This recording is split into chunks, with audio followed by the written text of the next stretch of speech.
போரூருக்கு ஒரு விசேஷம். உங்கள் லலிதா ஜுவல்லரி நம்ம போரூருக்கு வந்தாச்சு. பிரம்மாண்ட திறப்பு விழா சென்னை போரூர் மெட்ரோ அருகில் ஆர்காட் ரோடு. திறப்பு விழா சந்தை மார்க்கெட்டிலே குறைந்த சேதாரத்தில் மேலும் 1% குறைவு. அன்போட வரவேற்கிறேன். ஆச்சி மசாலா. எந்த சமையலும் ருசி தேடும் ரகசியம் 20 ரூபாய். விஜயோடைய திருச்சி நன்றி தெரிவிக்கும் விழாவை கூட மறக்க அடிக்கிற அளவுக்கு, அதாவது டோட்டலி ஹிடன் ஆகிற அளவுக்கு அண்ணாமலை இங்கே இல்லை, நார்த் இந்தியாவில் கூட நவபாரத டைம்ஸ் அப்படிங்கிறது ஹிந்தி பத்திரிக்கை தினமலர் மாதிரி நார்த்தில் ரொம்ப ஃபேமஸ்.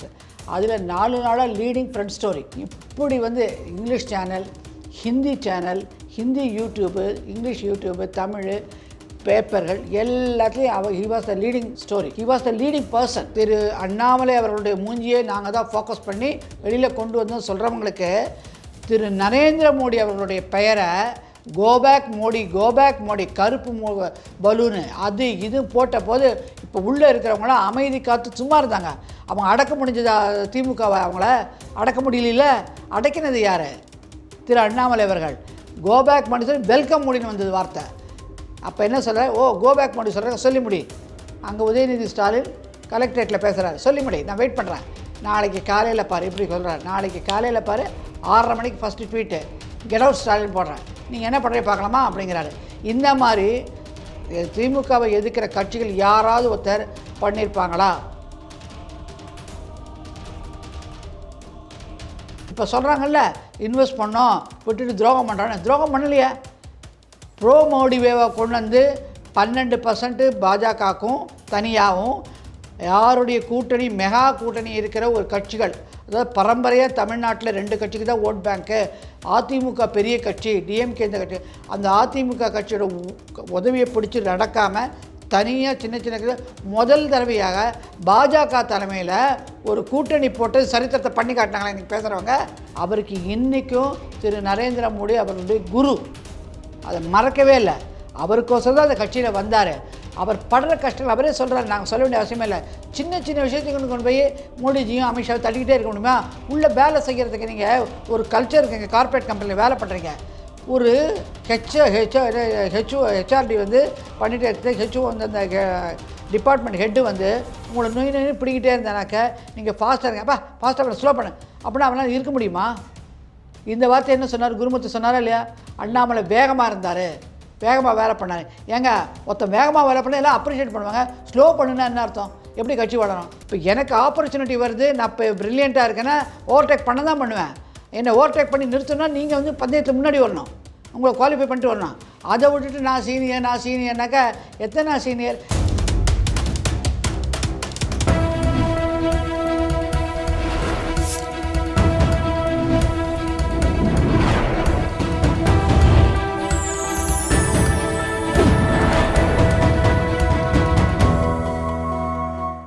சேனல் 5 தமிழர்களுக்கு வணக்கம். இன்றைய நேர்காணலில் நம்மோடு பேச இருப்பது மூத்த வழக்கறிஞரும் அண்ணாமலையின் தீவிர ஆதரவாளருமான திரு நளினி ஸ்ரீ அவர்கள். மேம் வணக்கம். மேம் வணக்கம்.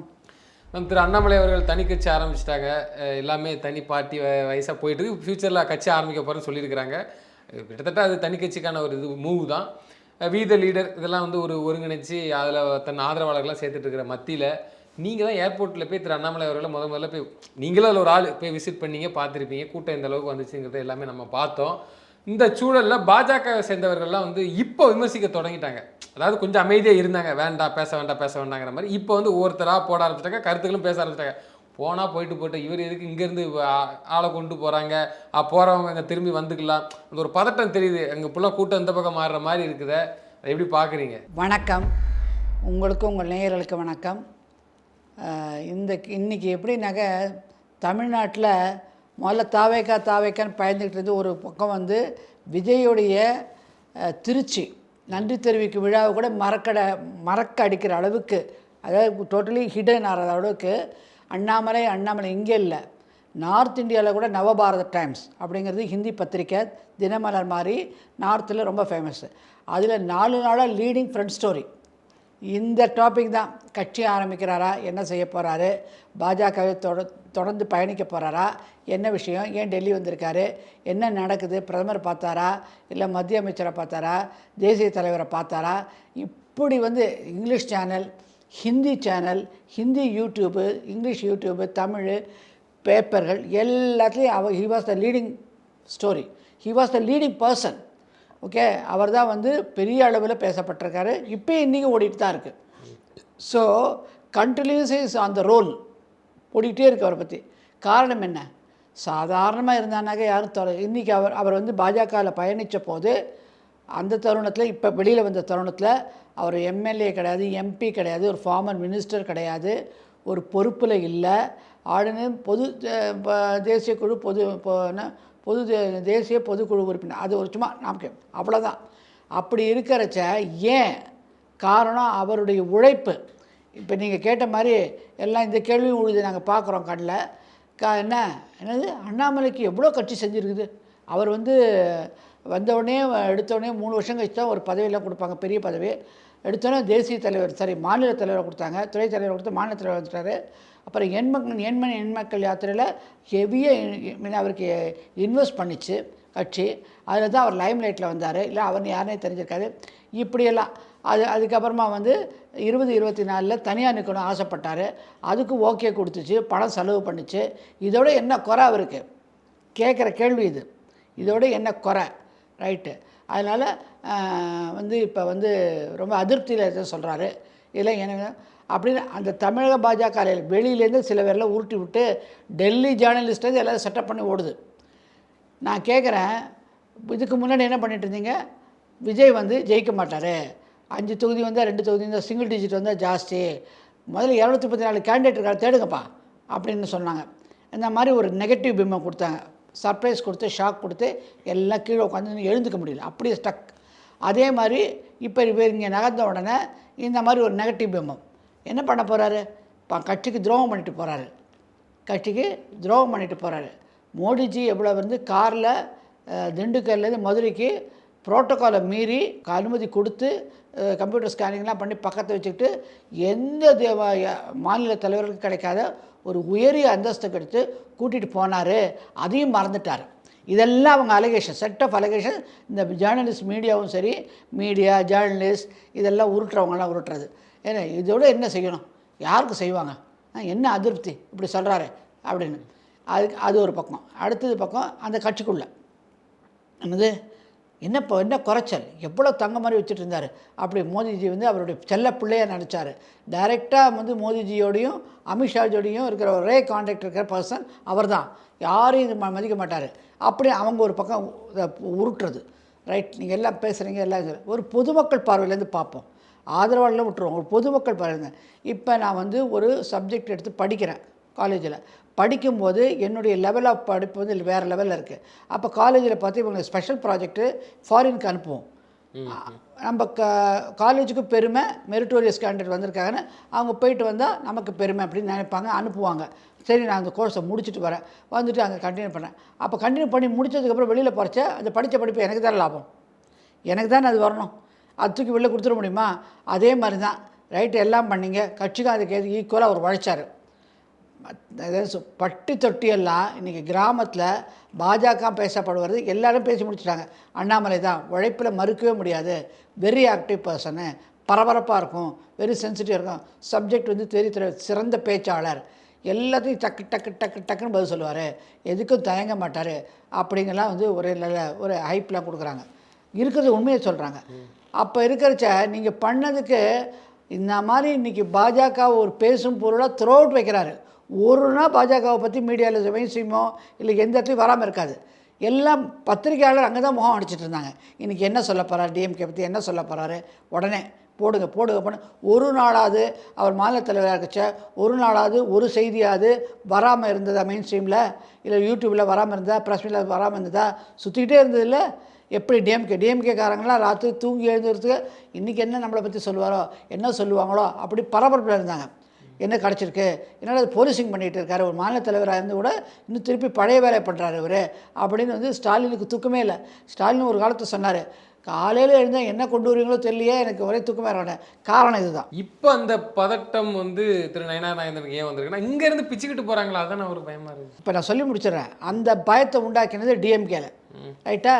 இப்போ இவர் வந்து என்ன சொல்கிறது, நல்ல அந்த அவருடைய வெளியில் வரத்துக்கான காரணங்களை சொன்ன அந்த ரெசிக்னேஷன் கொடுத்த லெட்டரில் தெளிவாக சொன்னார். நேற்றுக்கு தெளிவாக பேசுகிறாரு.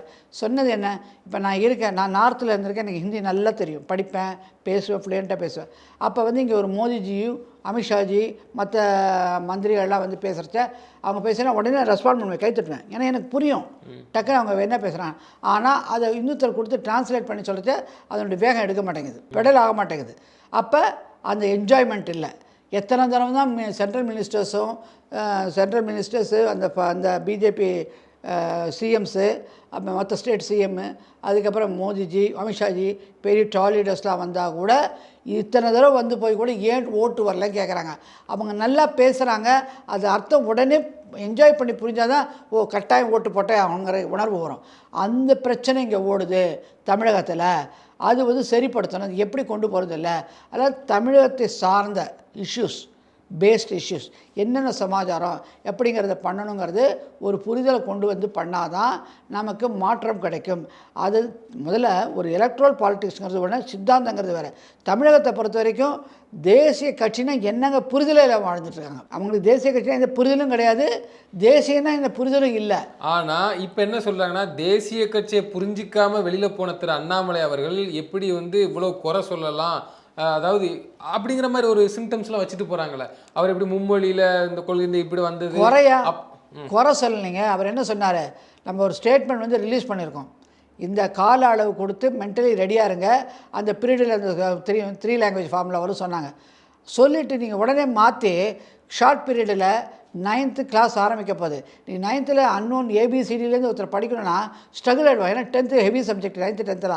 அப்போ என்ன பண்ணுறது, திக்குமுக்காடி போவோம், கவனம் இல்லாமல் போவோம். அது ஏன் மாற்றுறீங்க? எங்களுடைய சஜஷன், நீங்கள் போட்டபடி ஒரிஜினல் பிளான் அப்படியே போட்டோம் சொன்னார். இது வந்து இது என்ன இருமொழி கொள்கை சொல்லி பாஜகவுக்கு எதிர்ப்பு தெரிவித்தாரா? அது இங்கே தமிழ்நாட்டில் கஷ்டப்படுங்கிறனால சொன்னார். இதே மாதிரி டங்ஸ்டன் வந்து எடுக்கிறதுக்கு அந்த ஊர்லலாம் வந்து பிரச்சனை வந்தபோது போராடி நிறுத்தினாரா அந்த நோட்டிஃபிகேஷனை? அப்போ தெரியல, இப்போ மட்டும் ஏன் சொல்கிறீங்க? ஏன்னா இப்போ தான் ஆள்களுக்குலாம் அந்த பக்கம் படம் எடுக்கிறாங்கன்னு சொல்கிறாங்க. படம் எடுக்கிறது இல்லைங்க, அவர் காலம் கடந்து பார்க்குறாரு. அவர் பேசுகிறாரு, 4ஆம் தேதி ரெசிக்னேஷன் கொடுத்தேன், போகாதீங்க, தேர்தல் வருது, முடிச்சுட்டு போங்க. அப்பயும் கட்டுப்படுறாரு. ஏங்க அவரை இன்வெஸ்ட் பண்ணி மேலே தூக்கினீங்கிறாரு, அவரும் உழைச்சி கொடுக்குறாரு. அதனால் ரெசிக்னேஷன் பண்ணுறதுக்கு இங்கேயே கொடுத்துட்டு மெயில் அனுப்பிச்சிட்டு போகலாமே, ஏன் போவானே? இது ஒரு பி டீம். யாரும் சொல்கிறாரு, மாணிக்க தாகூர் பி டீம்ங்கிறாரு. அது இல்லைங்க, is a police officer, IPS officer. ஒரு ரெசிக்னேஷன் கொடுக்குறாருனாக்கா பார்த்துருப்பீங்க பெங்களூரில் அவர் போகிறச்சி எந்த அளவுக்கு ரவுசிங் ஃபேர்வெல் கொடுத்தாங்கன்னு, ஒரு எவ்வளோ அழகாக பக்காவாக பண்ணி அனுப்பிச்சாங்க. ஏன்னா ஒரு டீசென்ட் ஜென்டில்மேனுங்கிறவங்க அப்படி தான் இருப்பாங்க பியூரோக்ராட்லாம். இவங்களை போல் இந்த இன்றைக்கி திமுகலேருந்து ஓடி வந்து அதிமுக சேர்க்குறேன், இப்போ சேர்க்குறேன், விலகிட்டேன், இப்போ அடுத்து நான் காலையில் போய் செக்ரட்டரி அங்கே ஓடி இங்கே ஓடி பண்ணுறாங்களே, அந்த மாதிரி பியூரோக்ராட்லாம் பண்ண மாட்டாங்க. பியூரோக்ராட் சிஸ்டமேட்டிக்காக இருக்கிறவங்க. அதெல்லாம் சிஸ்டமேட்டிக்காக பண்ணார். ஒரு ஃப்ரெண்ட்லியாக போகணுங்கிறத பண்ணார். எந்த ஒரு இல் ஃபீலிங் இருக்கக்கூடாது அப்படிங்கிறத போனார். இதில் என்ன தவறு இருக்குது? இதுக்கு உருட்டுறீங்க. நான் இன்னொரு கேள்வி உங்கள்கிட்ட கேட்குறேன். இப்போ இவ்வளோ குற்றச்சாட்டு வைக்கிற மாதிரி இப்போ பேச ஆரம்பிச்சிட்டாங்க, இந்த செகண்ட்லேருந்து பேசிட்டாங்க பாஜகக்காரங்க. என்ன சொல்கிறாங்க? இல்லை அவங்க சொல்கிறாங்க, ஒருத்தர் இப்படி பண்ணிட்டார், அப்படி பண்ணிட்டு போகலாமா, அவர் முதல்ல மோடியை எதிர்ப்பாரா, ஒரு எவ்வளோ பெரிய உண்மையான நேஷனல் கட்சி இதுதான் வந்து ஒரு பாரதத்தை நேசிக்கக்கூடிய கட்சி அப்படி இப்படின்னு சொல்கிறாங்களே. இவங்க முதல்ல சொல்லுறதுக்கு தகுதியானவர்களா? பிரதர், நான் இப்போ சொல்கிறேன், அவர் சொல்கிறாரு ரூபின் பிரதர், இப்போ சொல்கிறாரு, இவங்க சொல்கிறல, ஒருத்தருக்கு நீங்கள் செய்கிறது உங்களுக்கு நியாயமாக தோணும், நான் செய்கிறது எனக்கு நியாயமாக தோணும். ஆனால் நான் கஷ்டப்பட்டு என் வாழ்க்கையில் பயணம் செஞ்சு ஒரு சாதாரண குடும்பத்தில் பிறக்கிறேன், ஃபஸ்ட்டு கிராஜுவேட் எங்கள் அக்கா, அதுக்கப்புறம் என்னை படிக்க வைக்கிறாங்க, கடன் படித்து மேலே வரேன், விவசாய குடும்பத்தில் வரேன், கிராமப்புற சூழ்நிலையிலேருந்து வரேன், எவ்வளோ கஷ்டப்பட்டு நான் முன்னுக்கு வந்திருப்பேன் அப்படிங்கிறது எனக்கு தெரியும். அப்படிங்கிறது என்னை ஒருத்தர் வந்து ஆதரித்து ஒரு இடத்துக்கு கொண்டு போகிறாருன்னா, நார்மலாகவே சிட்டியில் இருக்கிறவங்களோட வில்லேஜ் இருக்கிறவங்களுக்கு வந்து விசுவாசம் ஜாஸ்தி. அதெல்லாம் விசுவாசம் மறக்க மாட்டாங்க. அதான் பேசிக் கல்ச்சர். நான் எங்கள் கிளைண்ட்ஸ் எல்லாம் பார்ப்போம். வளர்த்து விட்டதே நாங்கள் தான். அண்ணாமலைங்கிற ஒரு மூஞ்சி தெரியுது காரணமே பாஜக தான். நெஞ்சில குத்திட்டு போறாங்க மாதிரி பேசுறாங்க. திரு அண்ணாமலை அவர்களுடைய மூஞ்சியை நாங்கள் தான் ஃபோக்கஸ் பண்ணி வெளியில் கொண்டு வந்தோம் சொல்கிறவங்களுக்கு திரு நரேந்திர மோடி அவர்களுடைய பெயரை கோபேக் மோடி கருப்பு பலூனு அது இது போட்ட போது இப்போ உள்ளே இருக்கிறவங்களாம் அமைதி காத்து சும்மா இருந்தாங்க. அவங்க அடக்க முடிஞ்சதா திமுகவை? அவங்கள அடக்க முடியல. அடக்கினது யார்? திரு அண்ணாமலை அவர்கள். கோபேக் மோடி சொல்லி வெல்கம் மோடின்னு வந்தது வார்த்தை. அப்போ என்ன சொல்கிற? கோபேக் மோடி சொல்கிற சொல்லி முடி. அங்கே உதயநிதி ஸ்டாலின் கலெக்டரேட்டில் பேசுகிறாரு, சொல்லி முடி, நான் வெயிட் பண்ணுறேன், நாளைக்கு காலையில் பாரு, இப்படி சொல்கிறார், நாளைக்கு காலையில் பாரு 6:30 மணிக்கு first tweet get out Stalin போடுறேன், நீங்கள் என்ன பண்ணுறீங்க பார்க்கலாமா அப்படிங்கிறாரு. இந்த மாதிரி திமுகவை எதிர்க்கிற கட்சிகள் யாராவது ஒருத்தர் பண்ணியிருப்பாங்களா? அதிமுக பண்ணியிருந்ததா, இல்லை கம்யூனிஸ்ட் பண்ணிச்சா, காங்கிரஸ் பண்ணிச்சா? காங்கிரஸ் கூட்டணியில் இருந்தது, இவங்களாம் பண்ணலாங்களா? ஒருத்தரும் பண்ணல. ஆனால் இப்படி சொல்லிடார் பாருன்னு போட்டார்.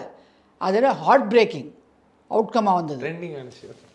ஹார்ட் பிரேக்கிங் அவுட்கமாக வந்தது. அசந்து போயிட்டாங்க. அன்றைக்கி ஓடினவங்க தான் சோஷியல் மீடியாவில் ஆளை காணும், தேடுறாங்க, எங்கடா போகிறாங்க டிஎம்கே ஐடிவிங்கன்னு.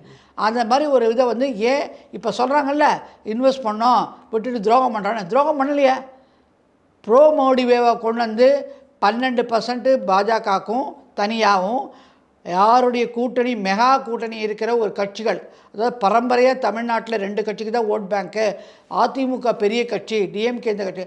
அந்த அதிமுக கட்சியோட உதவியை பிடிச்சி நடக்காமல் தனியாக சின்ன சின்ன முதல் தடவையாக பாஜக தலைமையில் ஒரு கூட்டணி போட்டு சரித்திரத்தை பண்ணி காட்டினாங்களா இன்றைக்கி பேசுகிறவங்க? இவர் பண்ணி காட்டினார்ல. நம்ம வளருவோம், வளர்ந்துட்டுருக்கோம், நடுவில் யாரையும் கொண்டு வரவேணாம். விஷங்கால ஒரு சின்ன பால், ஒரு சின்ன துளி விஷம் கலந்தாலும் கதை முடிஞ்சுது. அதனால் நம்ம தனியாகவே இருப்போம்னு சொல்லி சின்ன கட்சிகளை வச்சுக்கிட்டு நடந்து போய் 18% கொண்டு போனாரா இல்லையா? அப்போ அது மேலும் வளர்ச்சி அடையணுன்னாக்க அவர் சேர்ந்த போது என்ன சொன்னாங்க? அண்ணாமலை அவர்கள் கத்துக்குட்டி, அவருக்கு என்ன அரசியல் தெரியும், பேச்சு நடந்ததா இல்லையா? டிஎம்கே ஏடிஎம்கே எல்லோரும் எவ்வளோ பேசினாங்க? நாங்களாம் சீனியர்ஸு, எங்களை மதிக்கிறதில்ல. ஏங்க ஒருத்தருக்கு மெரிட் இருக்கும்போது சீனியராக ஜூனியர் மெரிட்டில் வந்து காம்படிஷனில் முன்னாடி தான் போவாங்க. சீனியர் இருக்காரு, நம்ம மெரிட்டில் இப்போ பண்ணக்கூடாது ஒதுக்கி கை கட்டி நின்றுட்டு இருப்பாங்களா? நோவேர். இப்போ எனக்கு ஆப்பர்ச்சுனிட்டி வருது, நான் இப்போ ப்ரில்லியண்ட்டாக இருக்கேன்னா ஓவர்டேக் பண்ண தான் பண்ணுவேன்.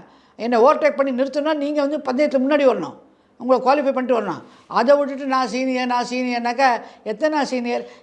இல்லை மேம், இப்போ அமைதியாக போக வேண்டியது. அண்ணாமலை தனிக்கு ஆரம்பிச்சு போனால் போங்கப்பா, நாங்கள் பாஜக மோடின்குள்ளே எங்கள் இது எங்கே சேர்க்க இருக்க மாட்டேங்கிறாங்க. நான் கேட்குறேங்க, நீங்கள் தொண்டர்களை பற்றி நீங்கள் கவலைப்பட்டிருக்கீங்களா?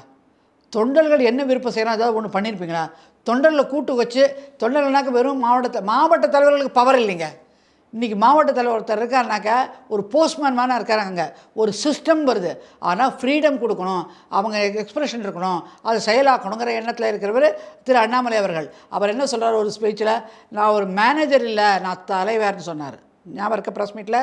அப்போ ஒரு போஸ்ட்மேனாக இருந்தால் கட்சிக்கு வேண்டியது இந்த மண்ணில் இருக்கிறது, அதுக்கு வேண்டியது இந்த மண்ணுக்கு என்ன செய்யணும் இந்த கட்சிங்கிறத வளைச்சி அவங்களுக்கு ஆப்போசிட் மீன்ஸ் டிஎம்கே ஏடிஎம்கே எதிராக எப்படி எடுத்துகிட்டு போனால் லீட் ஆகுங்கிறத ஒரு பிளான் பண்ணுறாரு. அப்போ என்ன சொல்கிறாங்க? இங்கே ஒரு வழிகாட்டுதல் இருக்குது, தேசிய கட்சி எல்லா மாநிலத்துக்கும் ஒரே ஃபார்முலா, உங்களுக்கு எக்ஸம்ஷன் கொடுக்க முடியாதுன்னா அப்போ நார்த்து பெல்ட்டில் யூபியில் இருக்கிற கல்ச்சரும் இங்கே இருக்கிற கல்ச்சரும் டேலி ஆகுமா? அப்போ இங்கே எக்ஸம்ஷன் கொடுக்கணுமா இல்லையா? அப்போ தானே இங்கே அடுத்த நம்பரில் அவங்கள பீட் பண்ண முடியும். அது இவங்க இப்போ உட்காந்து பேசுகிறவங்க யோசனை பண்ணாங்களா அந்த காலத்தில்? பேசி மாற்றணும் பார்த்தாங்கன்னா இல்லை, ரைட்டு டிஎம்கே தர ஏடிஎம்கே தர இப்படி எதுவும் நீங்கள் தனியாக வாழணும்னு பார்த்தீங்களா? இவர் பார்க்குறாரு. அப்போ என்ன பண்ணுது? இந்த சிஸ்டம் அவரை வந்து தடுக்குது. நினச்சி இன்புட்டை டெலிவர் பண்ண முடியல. மக்கள் நினைக்கிறது செஞ்சு பிஜேபியை டேக் ஆஃப் பண்ணி on the bar of north Indian நடக்கிற ரூலிங்கில் இருக்க மாதிரி பண்ண முடியல. காரணம் இந்த தடங்கள். அதுதான் லாங்குவேஜ் பேரியர்னு சொல்கிறாரு. அவங்க வந்து ஹிந்தியில் வந்து பேசிட்டு போகிறாங்க, இவங்களுக்கு புரிய மாட்டேங்கிறது. எவ்வளோ நல்ல திட்டங்களை மோதிஜி எவ்வளோ செய்கிறாரு, தான் எடுத்து சொல்கிறாரு, மக்களுக்கு புரியலை. அவர் வந்துட்டு போகிறது, அவருடைய உழைப்பே இங்கே வீணாக போகுது. திரு மோடிஜி பெரிய தலைவராக பாஜகவிலையும் சரி, பிரதம மந்திரியாகவும் அவரோட உழைப்பே இங்கே வந்து வீணாக போகுது. ஏன்னா லாங்குவேஜ் ப்ராப்ளம். இந்த லாங்குவேஜ் ப்ராப்ளத்தை கொண்டு வந்தது ஏற்றி அப்போ அந்த திமுக பண்ணி வச்சுருக்க 60 வருஷம் பண்ணி வச்சதை மாற்றி நம்ம நடத்தணும்னாக்க அது கொஞ்சமாக தான் இந்த கல்ச்சரில் கொண்டு வந்து அவங்களை மேலே தூக்கி அவளை மாற்ற முடியும். ஓவர் நைட்டில் ஒரு சாதத்தை இவ்வளோ 1 கோடி பண்ண முடியுமா? இல்லை மேம், இப்போ நான் என்ன கேட்குறேன், இதே பாஜக மாநில தலைவராக திரு அண்ணாமலை அவர்களை நியமித்தாங்க, அப்புறம் விலை எடுத்தாங்க, அந்த பொறுப்புலேருந்து எடுத்தாங்க, எந்த புதையுமே கொடுக்கல. திரு நயினார் அவர்கள் வந்து நான் வந்து இப்போ கோயிலை கட்டிட்டோம், கும்பாபிஷேகம் வச்சுட்டோம், நான் வந்து இப்போ கலசத்தை மட்டும்தான் வைக்கிறேன், நான் வச்சு கும்பாபிஷேகம் பண்ணிடுவேன்னாரு. அதுவும் கதைக்கு ஆகலை. நான் இப்போ என்ன கேட்குறேன்னா, அந்த 4 பேருங்கிறாங்க. இப்போ சரி, இப்போ தற்போதைய பாஜக நீங்களே தலைவராங்க, அந்த நிர்வாகிகளாக இருக்கீங்க, போயிட்டு போகிறான்னு விட்டுட்டு நீங்கள் உங்கள் கட்சியை வளர்க்கறதுக்கு டெவலப் பண்ண வேண்டியதுன்னா உட்காந்து குறை சொல்லிட்டு இருக்காங்க ஒரு நேஷனல் கட்சியில். ஏன் அப்போது அண்ணாமலை இல்லைன்னா இங்கே ஒன்றும் ஆகாதுங்கிற ஒரு பயம் வந்து தெரியுதா? இல்லை இப்போ கூட திரு அமித்ஷா அவர்கள் வந்து ஏதோ மத்திய மந்திரி சபை அமைச்சதுக்கப்புறம் தமிழ்நாட்டுக்கு வந்துட்டு இங்கே தமிழ்நாட்டு பாஜகவில் இருக்கிற பிரச்சனைகளை பார்க்க போகிறதா நம்ம நியூஸ் பார்க்குறோம். என்னன்னாக்கா இப்போ வந்து ஏன் வராங்க, இப்போ ஒருத்தங்க இருக்காங்க, அவங்களுக்கு ஒரு பொலிட்டிக்கல் லைஃப் வேணும்னு நினைக்கிறாங்க. எத்தனை நாள் இங்கே இருக்கிற தொண்டன் மாற்றி மாற்றி மற்றவங்களோட ஒற்றுமையாக இருந்து அவங்க வந்து ஆட்சி அமைக்கும் போது என்னடா அது நம்ம என்றைக்கு தான் ஆட்சி அமைப்போம், என்றைக்கு தான் ஒரு கான்ட்ராக்ட் கிடைக்கும், என்றைக்கு தான் ஒரு பில்டிங் இது கிடைக்கும்னு ஏங்கி ஏங்கி ஏங்கி நொந்து போகிறான். நின்னவன் இன்றைக்கி கூட நேற்று பேசின போது திரு அண்ணாமலை அவர்கள் சொல்கிறாரு, 2 தடவைக்கு மேலே சேம் போஸ்ட் வராது, சேம் எலெக்ஷன் நிற்க முடியாது, மற்றவங்களுக்கு வழிவிடணும். அதெல்லாம் செய்கிற 4 ஒரு எலெக்ஷன் அனௌன்ஸ் பண்ண அசம்பிளி பார்லிமெண்ட்டில் தான் திருப்பி லாட் போடுற மாதிரி இதே பேர் லாட் போடுற மாதிரி போட்டு கான்ஸ்டியூன்சி பற்றி மாறும், ஒரு சீட்டு குலுக்கி போடுற மாதிரி. அப்போ உழைக்கிற தொண்டனுக்கு ஒரு பேங்க் அக்கௌண்ட் ஆரம்பித்து பணம். நான் கூட இருந்து பயணிச்சிருக்கேன் அந்த கட்சியிலால சொல்கிறேன். எண்மண் எண் மக்கள் யாத்திரையும் போது முக்கியமாக நடந்தது மத்திய அரசு திட்டங்கள் இதுதான் மக்களுக்கு புரிய வைக்கிறதுக்கு ஃபோக்கஸ் நடந்தது. ஏன் அவங்க முதல்ல செஞ்சுருக்கலாம்ல, பேசுகிறவங்களாம் முதல்ல செஞ்சாங்களா? இன்றைக்கி மக்கள் பேசுகிறாங்கல்ல, மோடி வீடு சொல்கிறாங்களா இல்லையா, பிரதமர் வீடு சொல்ல மோடி வீடு சொல்கிறாங்க. அதே மாதிரி இந்த அரிசி கொடுத்தானாக்க மோடி அரிசின்னு சொல்கிறாங்களா இல்லையா? இப்போ மோடிங்கிற வார்த்தையை மக்களுக்கு சொல்ல வச்சது யார்? இவருடைய காலத்து பிறகு தானே. இவர் வேலை செய்யலையா? கொடுத்த ஒரு ஊக்கத்துக்கு பதில் திருப்பி கொடுத்தாரா இல்லையா? மோடிங்கிற எதிர்ப்பாலையே பாசிட்டிவ் வலையாக போய் ஒரு 18% மேலே தூக்கி ஒரு 18% வந்தாச்சு. அடுத்த அட்டம்ப்டில் பார்த்தா 25 ஏறிடும்.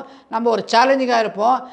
நீங்கள் நல்லா கவனித்து பார்க்கணும். திரு அண்ணாமலை அவர்கள் தான் வருங்கால தேர்தலில் 5 முனை போட்டியாக மாறினா தொங்கும் அசம்பிளி தான் வரும், தொங்கு சட்டமன்றம் தான் வரும் சொன்னார்.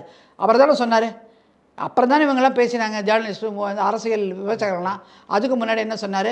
அதாவது இந்த தமிழகத்தை பொறுத்தவரை மக்கள் டயர்டாக இருக்காங்க. நான் திராவிடம், ஊழலுக்கான யுத்தம், இளைஞர்களுக்கான வளர்ச்சி, டெவலப்மெண்ட், இதை ஜென்சி சொல்கிறாங்களா, அன்றைக்கே பேசிட்டார். எப்போ? பார்லிமெண்ட் எலெக்ஷன் முன்னாடியே பேசுகிறாரு. கார்பரேஷன் எலெக்ஷன் போது பேசினார். கார்பரேஷன் எலெக்ஷனில் ஏன் தொண்டனை என்ன கெஞ்ச வைக்கிறீங்க, அடிமையாக்குறீங்க, எவனா பிச்சை போடுற மாதிரி நடத்துகிறான், மரியாதை இல்லாமல், தேவையா அவனுக்கு உணர்வு கொடுக்க வேணாமா, நோவேர் நம்ம தனியாக அனுப்போம் அப்படின்னு சொன்னினார். நான் இருந்திருக்கேன் அந்த கோர் கமிட்டியில். சென்னை கார்பரேஷன் ஒரே வாரம் தான் பிரச்சாரத்துக்கு அவசரமாக தேர்வு காணி லிஸ்ட்டு பண்ணி அந்த வேட்பாளர் இன்டர்வியூ பண்ணி எடுத்து ஃபைல் பண்ணி ஒரே வாரம் தாங்க. ஒரே வாரத்தில் நின்று சென்னையில் எத்தனை வார்டு, கிட்டத்தட்ட 20-25 வார்டுக்கு மேலே செகண்ட் ப்ளேஸு, ரைட்டா? அப்போ வந்து போய் கேட்ட போது இந்த அதிமுக காரங்க உட்காத்தி வச்சு 10 மணிக்கு வாங்கன்னு சொல்லி 1 மணி வரைக்கும் ஓட்டி, அப்புறம் என்ன மணி ஆகிடுச்சு, சாப்பிட போவோமா, லஞ்சு முடிச்சு பார்ப்போமா, 3 மணிக்கு வந்தேன், 3 மணிக்கு வர சொல்ல 5:30 மணிக்கு வச்சு பண்ண கொடுமைகளை என் தொண்டை எதுக்கு கஷ்டப்படணும்? அவன் உழைக்கிறான்ல, நம்ம ஏன் அவங்கள்ட்ட போய் உழைச்சிட்டு அவங்க கொடுக்குறத வச்சு சாப்பிட்டு வரதுக்காக நம்ம இருக்கோம்? அவனுக்கு தன்மானம் இல்லையான்னு கேட்டார். இவங்க யாராவது கேட்டிருப்பாங்களா? இவங்க யாரும் அப்போ வந்து ராத்திரி 11:30 மணிக்கு அப்பயும் ஒத்து வரலைன்னா வந்துடுங்க, நமக்கு தன்மானம் இருக்குது, நம்ம உழைக்கிறோம், நம்ம கிடைக்காதான்னு தைரியமாக முடிவெடுத்தார் டெல்லியில் பேசி. இந்த மாதிரி ஒன்று கேட்டு சிக்னல் வாங்குறது. இப்போ நினச்சாரு டெல்லியில் ஓகேனாங்க பண்ணார். இல்லை முடியாதுன்னு சொன்னால் அந்த தொண்டை தோண்டு போயிருப்பான். இவ்வளோ உழைச்சோமே, நமக்கு பக்கத்தில் போகிறச்ச பாஜக இப்படி தான்டா, அது சும்மா வேஸ்ட்டா அப்படின்னு சொல்கிறானே ஒரு வேதனை அவனுக்கு, கடக்கூடியவனுக்கு வேதனை இருக்குது. அந்த வேதனைக்கு மருந்து கொடுத்தவர் அவர். நீங்கள் எதாவது யோசனை பண்ணீங்களா?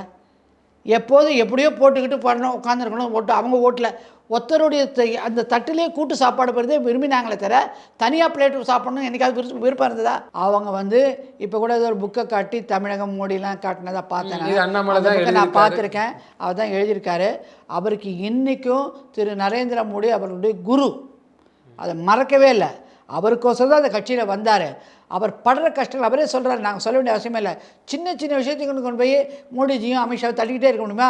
உள்ளே வேலை செய்கிறதுக்கு நீங்கள் ஒரு கல்ச்சர் இருக்குங்க. கார்ப்பரேட் கம்பெனியில் வேலை பண்ணுறீங்க, ஒரு ஹெச்ஆர்டி வந்து பண்ணிகிட்டே இருக்குது. ஹெச்ஓ வந்து அந்த டிபார்ட்மெண்ட் ஹெட்டு வந்து உங்களை நோய் பிடிக்கிட்டே இருந்தானாக்க நீங்கள் ஃபாஸ்ட்டாக இருங்க, அப்பா ஃபாஸ்ட்டாக பண்ண, ஸ்லோ பண்ணு அப்படின்னா அவனால் இருக்க முடியுமா? இந்த வார்த்தை என்ன சொன்னார்? குருமூர்த்தி சொன்னாரா இல்லையா? அண்ணாமலை வேகமாக இருந்தார், வேகமாக வேலை பண்ணார். ஏங்க ஒருத்தன் வேகமாக வேலை பண்ண எல்லாம் அப்ரிஷியேட் பண்ணுவாங்க, ஸ்லோ பண்ணுன்னா என்ன அர்த்தம்? எப்படி கட்சி வளரும்? சொன்னாரா இல்லையா? அந்த மாதிரி நீங்கள் கொடுத்தீங்கன்னா இப்படி இங்கே தாங்குவாங்க. அப்பா நமஸ்காரம், நான் வேறு கம்பெனியை பார்க்க போகிறேன். குருமூர்த்தி பாஜக அந்த மாதிரி கொண்டு போகிறேன்னு நினைக்கிறேன். அதனால தான் 2% வந்துட்டு அதுதான் இல்லை, நான் சொன்னதை தான். நமஸ்காரம் இல்லை வேறு கம்பெனிக்கு போயிடுவீங்க இல்லையா? அதே மாதிரி தான் இங்கே நல்ல நிலையில் தொண்டர்களுக்கு மரியாதை கொடுக்கணும், தொண்டர்கள் முன்னுக்கு வரணும், அதுக்கான இது பண்ணார். ஆனால் நடக்கலை. நிச்சயமாக இன்னொரு கேள்வியும் கேட்குறேன். இந்த பாஜகவில் அதாவது பத்திரிக்கையாளர்னு சொல்லிட்டு பாஜக ஆதரவாக பேசுகிறவங்க நிறைய பேர் இருக்கிறாங்க. ப்ளஸ் வந்து அதாவது இப்போ இருக்கிற பாஜக நயினார் தலைமையில் இருக்கக்கூடிய வானதி மேடம், அப்புறம் தமிழிசை மேடம், இதுக்கெல்லாம் வந்து உங்களுக்கெல்லாம் ஜால்ரா போட்டுற மாதிரி இருந்து பேசுகிறவங்களாம் இருக்கிறாங்கல்ல, அவங்க வந்து இன்னமும் வந்து என்ன சொல்கிறாங்கன்னா அதை நியாயப்படுத்தியே பேசிகிட்டு இருக்காங்களா? அதாவது போகிறதுன்னு முடிவு ஆயிடுச்சுட்டு போயிட்டாரு, ஓகே, அதை அவர் பாடு, அவருக்கு ஒரு வாழ்த்துக்கள் என்னவும் பண்ணிட்டு போகிற களத்தில் நிரூபிக்கிட்டு நாங்கள் எங்கள் பாஜக நாங்களும் களத்தில் சந்திப்போம் வாங்க, அதுதான் ஒரு நியாயமான ஒரு பண்பு, அதான் ஒரு நல்ல களத்துக்கான ஒரு அரசியல் தெளிவு. அவன் என்ன சொல்கிறாங்கன்னா முட்டு கொடுக்குறாங்க, சரியான முட்டு கொடுக்குறாங்க. அது எப்படி இது பண்ணிக்கலாம், அவங்களால ஜீரணிச்சிக்க முடியலையே, கடந்து வர முடியல. இவரும் விமர்சனம் பண்ணலாம். இப்போ நீங்கள் வெளிப்படையாக கேட்குறீங்க குமரலை, கேட்குறீங்களா? இதை வந்து உள்ளுக்குள்ளே அவர் இருக்கும்போது உள்ளுக்குள்ளே என்ன குமரல் இருக்கு தெரியுமா? இப்படி எப்படா வெளியில் போவாங்கிற குமரல் எப்படி புஷ் பண்ணணும், நம்ம கொடுக்க ஏங்க ஒன்றுக்கும் டெல்லிக்கு வந்து நான் ஒரு சிஸ்டங்கிறதுல நீங்கள் வேலை பண்ண நான் நினச்சி இன்றைக்கி நான் சொல்கிறேங்க. டாஸ்மாக்கு போராட்டம் நடத்தினார், உண்ணாவிரதம் இருந்தார். வந்து ஸ்டாலின் ஸ்டிக்கர் ஒட்ட சொன்னார் டாஸ்மாக் கடையில். ஒட்டினதில் சென்னையில் மட்டும் நடந்தது 200 லேடிஸ் அரெஸ்ட் ஆனாங்க. பெயில் அப்புறம் வந்தாங்க ஒரு வாரம் கழிச்சோ 10 நாள் கழிச்சோ. இந்த 200 லேடிஸ் அந்த கேஸு முடிவடையவே இல்லை, இன்னும் ரிப்போர்ட்டிங் என்ன கையெழுத்து போட்டுட்ருக்காங்க, கேஸை ஏறிங்க போகிறாங்க. அவங்கள பற்றி இவங்க யாராவது கவலைப்பட்டாங்களா? அப்போ டாஸ்மாக் இவ்வளோ வீரியம் நடந்ததுக்கு அப்புறமா அதனுடைய ரிசல்ட் வந்து சிஸ்டங்கிறதுனால இவர் கையோட முடிவு எடுத்து வேறு விதமாக ஒரு கோர்ட்டில் பில்லு மாதிரி கட்சிக்காரனை வச்சு பண்ண முடியல. ஏன்னா டெல்லிக்கு போகிறது, டெல்லியில் உடனே பார்க்குறாங்க, என்ன ஆச்சுன்னே தெரியல, காணா போச்சு அந்த விஷயம். அப்போ அந்த 200 லேடிஸு தொண்டர்கள் அவங்கள கதியப்பட்டு இன்றைக்கி குமர்றாங்களே, இன்னி வரைக்கும் எதாவது ஆக்ஷன் எடுத்தாங்க. அந்த குழந்தைங்க என்ன தெரியுமா சொல்லுது, எம்மா எங்களுக்கெல்லாம் கல்யாணம் ஆகிறது கஷ்டமா, இந்த சொல்கிறாங்கம்மா உங்கள் அம்மா ஜெயிலுக்கு போட்டு வந்தோம். அந்த பொண்ணுக்கு அப்போ எவ்வளோ அரெஸ்டான பொண்ணுக்கு எவ்வளோ வேதனை இருக்கும். அப்போ என்ன திருடினாளா இல்லை கொள்ளை அடித்தாளா? கட்சியோட உணர்வோட போய் உள்ளிட்டு வந்திருக்காங்க. மேலே உட்காந்துருக்காங்களே 2-3 லேடிஸு, ஒத்தராவது அது மாதிரி அவங்க குடும்பத்தை வந்து சும்மா இருப்பாங்களா? நான் இன்றைக்கி கேட்குறேன், அந்த குடும்பத்துக்கு என்ன நிவாரணம் பண்ண அவங்களுக்கு ஒரு சீட்டு கொடுத்தாங்களா? அதுதான் இவர் இருக்கும்போது நடந்ததுங்க. இவருக்கு இதெல்லாம் வருத்தம் இருக்குங்க. இந்த வருத்தம் நியாயம் வருத்தமா இல்லையா? அதுதான் சொல்கிறாரு, சில விஷயங்கள்லாம் என்னால் சொல்ல முடியல, அதனால் அவங்கள கார்னர் பண்ணுறோம்ல, எங்களுக்கு ஒருத்தரோட சண்டை போடுறதோ இதுவோ கிடையாது. இதில் இந்த சிஸ்டம் இருக்கச்சு நெருக்கடி வருது. போலீஸ் ஆஃபீஸர் இருக்கச்சு அதே மாதிரி சிஸ்டம். நான் நினச்சதை ஃப்ரீயாக மக்கள்கிட்ட கொண்டு போய் சேர்த்து அவங்க நல்வாழ்ச்சி கொடுக்கறது முடியல. அதனால தான் நான் ஒரு கோரிக்கையை வச்சு வெளியில் வரேன் அப்படி தான் சொன்னாரே தவிர இவங்களை பற்றியெல்லாம் வசப்பாடவும் இல்லை பண்ணலை. ஆனால் தொண்டனாகிய எங்களுக்கு எங்கள் தலைவர் கஷ்டப்படும் போது அந்த கஷ்டத்தை வெளியில் சொல்கிறதுக்கு எனக்கு உரிமை உண்டு நான் நினைக்கிறேன். அதனால தான் நான் பேசுகிறேன். அவர் பேச சொல்லி நான் பேசலை, என்னுடைய உணர்வை சொல்கிறேன். இப்போ மோடிஜியை வந்து திட்டினால தானே எடப்பாடியை திட்டினார், அவர் தலைவனை பற்றி இவங்க திருப்பி திட்டினாங்களா? அதோட ஜாலியாக அடிச்சுட்டு போனாங்க, திட்டினாங்களா? அவரோட சேர்ந்து இருந்தா நம்ம 18 பிடிச்சிருக்கலாம், அப்படிதான் சொன்னாங்க. இப்போ தலைவரை திட்டினது உனக்கு வழக்கலையா? இல்லை இப்போ பிடிச்சிருக்கேன் அந்த லோக்கல் அசம்பிளி எலெக்ஷனில். இல்லை தலைவரை பிடிக்க முடியல. அது தேஞ்சு போன குடத்தில் மேலே ஓட்டை போட்டு உள்ள என்ன சொல்லுவாங்க, சிஎம் பூசுறதா ஈயம் பூசுறது, ஈயத்தை பூசினா அந்த ஈயத்தில் நிற்கும்.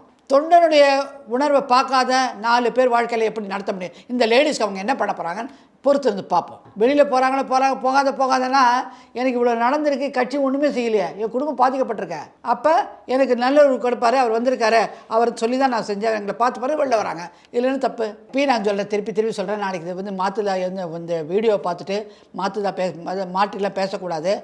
அவர் ஒரு நாளும் யாரையும் போய் இப்படிலாம் பேசுங்க சொல்லவே இல்லை. கண்டிப்பாக கரெக்டாக என்னுடைய உணர்வை நான் பதிவு செய்கிறேன், கூட இருந்தே பார்த்துருக்கேன். தனியாக வருவார், தனியாக போவார், யாருக்கும் அவர் ஏர்போர்ட்டில் வருதுன்னு சொல்கிறது இல்லை. அவங்களா தெரிஞ்சுக்கிட்டு அவரை போய் பார்க்குறது, அந்த மனக்குமரில் எப்படி இருக்கான்னு. அது ஒரு ஐபிஎஸ் ஆஃபீஸர் மனக்குமரிலோடு வெளில வரானாக்கா சாதாரண எப்படிங்க இருப்பான்? தொடர்ந்து தங்களது கருத்துக்களை நன்றி. நன்றி, வணக்கம்.